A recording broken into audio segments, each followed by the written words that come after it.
Você já pensou em ganhar uma mansão de luxo com piscina, cinema particular, dezenas de quartos, estúdios, mármore por todo lado e ainda dizer não, obrigado?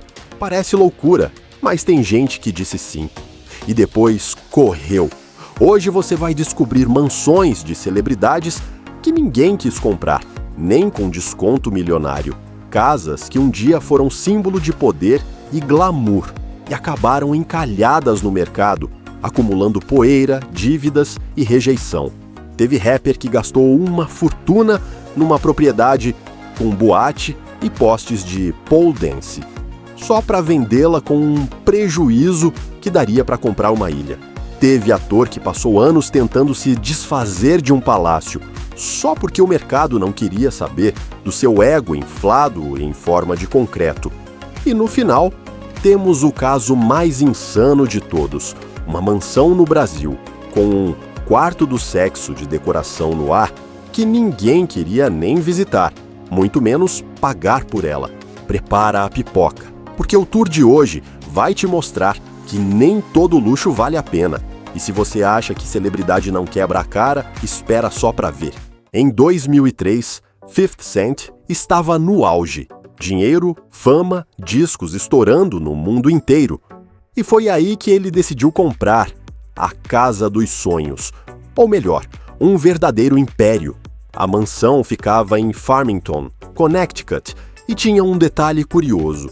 Pertencia antes a Mike Tyson, outro que já tinha afundado no luxo. Mas 50 Cent não quis só comprar, ele quis transformar. Investiu pesado numa reforma de mais de 10 milhões de dólares, e o resultado foi tão exagerado quanto você pode imaginar. Mais de 50 mil pés quadrados, 19 quartos, 35 banheiros, piscinas internas e externas, quadras de basquete, academia, cinema particular, estúdio de gravação e, pasme, uma boate com postes de stripper dentro da casa. Era praticamente uma cidade particular, mas tinha um problema, ninguém queria morar lá. Em 2007, ele colocou a mansão à venda por 18,5 milhões de dólares. Mas os anos passaram, o preço caiu, e caiu, e caiu. Em 2019, depois de mais de uma década tentando se livrar do castelo, a mansão foi vendida por apenas 2,9 milhões de dólares.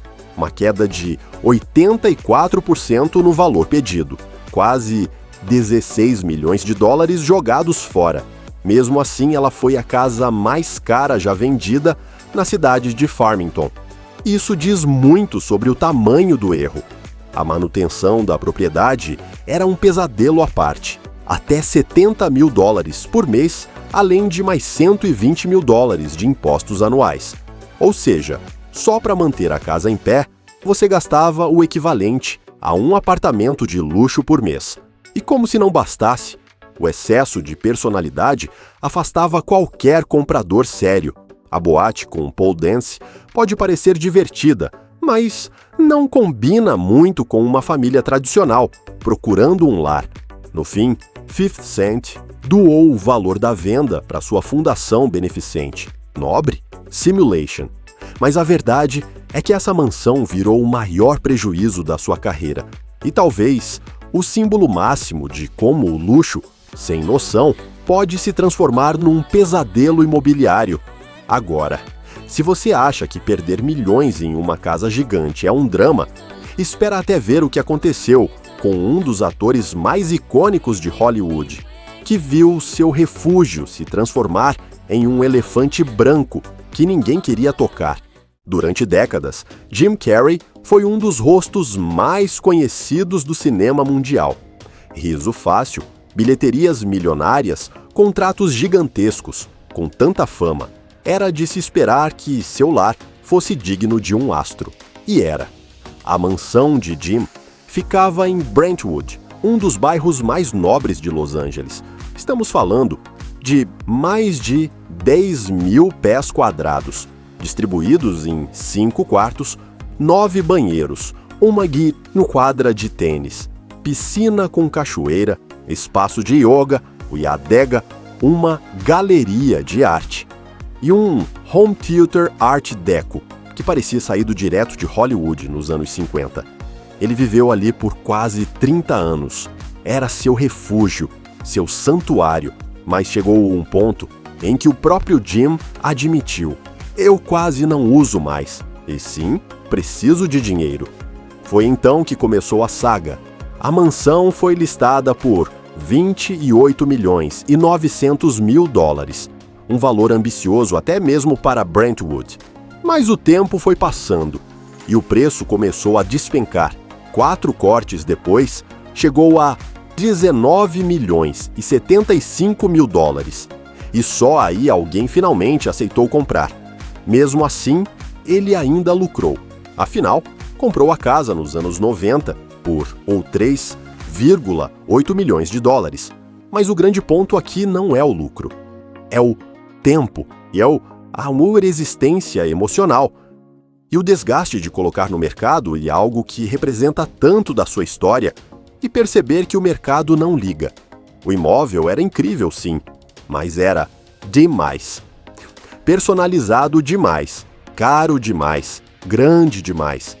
E como vimos no caso do 50 Cent, isso tudo pode transformar uma mansão em um problema difícil de resolver. No fim, Jim teve que abrir mão não só da propriedade, mas também das expectativas e vender por um valor muito abaixo do que sonhava.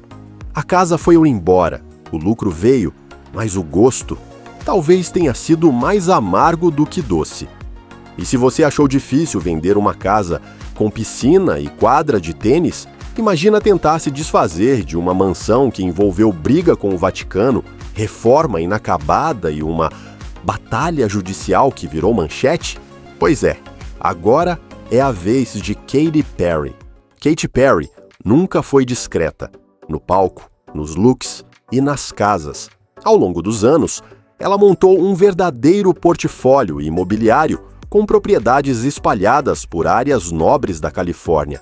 Mas o que parecia uma coleção de investimentos certeiros acabou virando um histórico de tropeços e negociações frustrantes. Vamos começar por um dos seus endereços mais famosos, um complexo nas colinas de Hollywood, adquirido por cerca de 8,2 milhões de dólares. Depois de um tempo, ela colocou tudo à venda por 9,45 milhões de dólares e conseguiu vender por 9,4 milhões. Lucro? Simulation. Mas mínimo. Na prática, um troco para quem esperava valorização bombástica. Depois veio a chamada Casa de Hóspedes, em Beverly Hills, comprada por 7,45 milhões de dólares e vendida por 7,475 milhões. De novo, quase um empate técnico. Só que essa compra e venda aconteceu num intervalo curtíssimo, o que sugere que a casa nem chegou a ser aproveitada. Talvez um investimento que não deu liga. E aí chegamos à verdadeira novela, a tentativa de comprar um convento. Katy queria transformar o antigo imóvel religioso em lar, mas bateu de frente com as freiras e com o Vaticano. O negócio desabou e a briga virou manchete internacional. Um caso onde o problema nem foi o preço, mas o peso espiritual da propriedade. Mas o que mais chamou atenção foi a batalha por uma mansão em Montecito. A cantora tentou comprar o imóvel por 15 milhões de dólares, mas o vendedor, um idoso chamado Carl Westcott, afirmou que não estava em plena capacidade mental quando assinou. Resultado: o caso foi parar nos tribunais e Katy teve que esperar anos até resolver. Mesmo assim, ela não desistiu de Montecito. Acabou comprando outro imóvel ali por 14,2 milhões de dólares. Um lembrete de que, quando uma celebridade quer alguma coisa, ela vai até o fim, mesmo que o mercado, os vizinhos ou o Vaticano digam não. E se você pensa que isso foi complicado, imagina quando duas celebridades tentam vender suas mansões ao mesmo tempo. E nem assim conseguem lucrar como esperavam. Agora, vamos para Jennifer Lopez e Alex Rodrigues, o casal e seus imóveis encalhados. Quando duas celebridades se unem, é natural esperar uma vida cercada de luxo, imóveis milionários e decisões estratégicas. E por um tempo, foi exatamente isso que Jennifer Lopez e Alex Rodrigues viveram. Mas quando o assunto é o mercado imobiliário, nem todo casal poderoso acerta. Tudo começou com uma casa de frente para o mar em Malibu. A compra foi em 2019 por 6,6 milhões de dólares. Logo depois, já colocaram o imóvel à venda por cerca de 8 milhões. Parecia uma virada rápida para lucrar fácil, mas o plano não saiu como o esperado. A casa foi vendida por 6,78 milhões de dólares, praticamente no 0 a 0, um risco alto para um retorno quase nulo. Mas o tombo veio mesmo com uma mansão nas colinas de Hollywood, que pertencia a Alex Rodrigues. Ele comprou a propriedade por 4,8 milhões de dólares em 2014 e tentou vendê-la por 6,5 milhões. Resultado? Acabou saindo por 4,4 milhões, ou seja, perdeu dinheiro, algo raro para esse tipo de imóvel, ainda mais em Los Angeles. Jennifer Lopez, por outro lado, até conseguiu um bom negócio, mas não sem esforço. Sua mansão em Bel Air foi comprada por 28 milhões de dólares em 2016. Anos depois, ela listou por 42,5 milhões, sonhando com uma valorização grandiosa. Só que o mercado cortou as asas da diva. Ela teve que reduzir o preço e acabou vendendo por 34 milhões, um bom lucro sim, mas bem abaixo do que ela esperava inicialmente. O padrão se repete: imóveis supervalorizados, expectativas fora da curva e um mercado que, mesmo quando se trata de celebridades, tem suas próprias regras. Em alguns casos, o nome famoso até ajuda a chamar atenção, mas se a casa for cara demais ou personalizada demais, nem Jennifer Lopez dá jeito. Agora, se todas essas histórias giraram em torno de mansões tradicionais, vamos mudar de tom. A próxima história envolve um imóvel com uma fama, digamos, bastante ousada, porque o próximo caso acontece no Brasil, envolve uma estrela do pop e um cômodo tão inusitado que virou meme no mercado de luxo.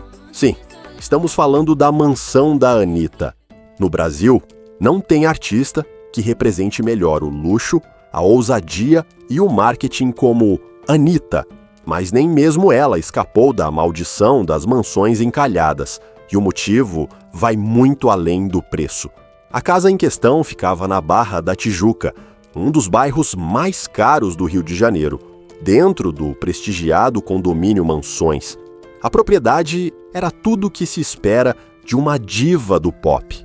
607 metros quadrados, 4 suítes, piso de mármore, jardim de inverno, estúdios profissionais de música, elevador e uma área gourmet de dar inveja a restaurante 5 estrelas. Mas o grande destaque, e também o grande problema, estava em um cômodo específico, o famoso quarto do sexo. Sim, Anitta projetou um quarto, com decoração no ar, iluminação vermelha, móveis temáticos e um clima que mais parecia o set de um videoclipe sensual. Para alguns, ousado, para outros, assustador. A personalização foi tão extrema que virou piada entre corretores e afastou boa parte dos compradores potenciais.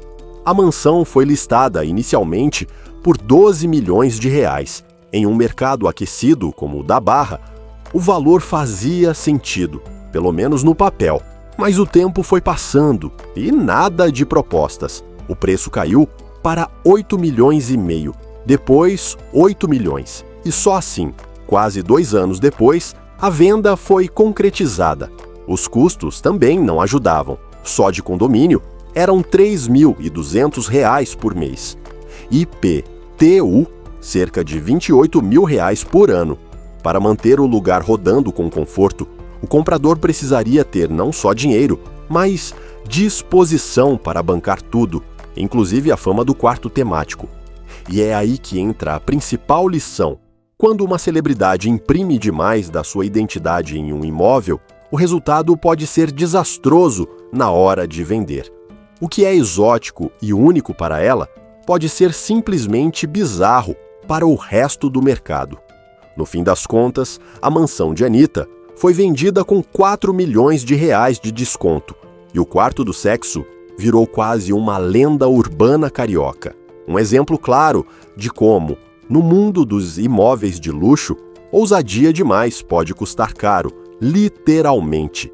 Se uma mansão com elevador e quarto sensual ficou encalhada por anos, fica a pergunta: será que existe algum imóvel de celebridade que realmente vale o que pedem? Porque, como vimos hoje, nem fama, nem fortuna são garantia de sucesso quando o assunto é vender uma casa. Depois de tudo isso, a pergunta que fica é: se você ganhasse uma dessas casas de graça, moraria ou passaria adiante o mais rápido possível? Porque vimos que nem todo luxo compensa. Mansões que custaram milhões se tornaram um fardo. Fama não paga IPTU. Boate com poste de pole dance não atrai comprador tradicional. E um quarto do sexo pode sim virar um baita problema imobiliário. Essas histórias são mais do que curiosidades. São lembretes de que o ego, o exagero e a falta de noção de realidade podem transformar qualquer paraíso em um pesadelo de concreto. Agora me conta aqui nos comentários. Qual dessas histórias você achou mais absurda? Você teria coragem de morar em alguma dessas casas ou sairia correndo? Deixa o like, se inscreve no canal e ativa o sininho.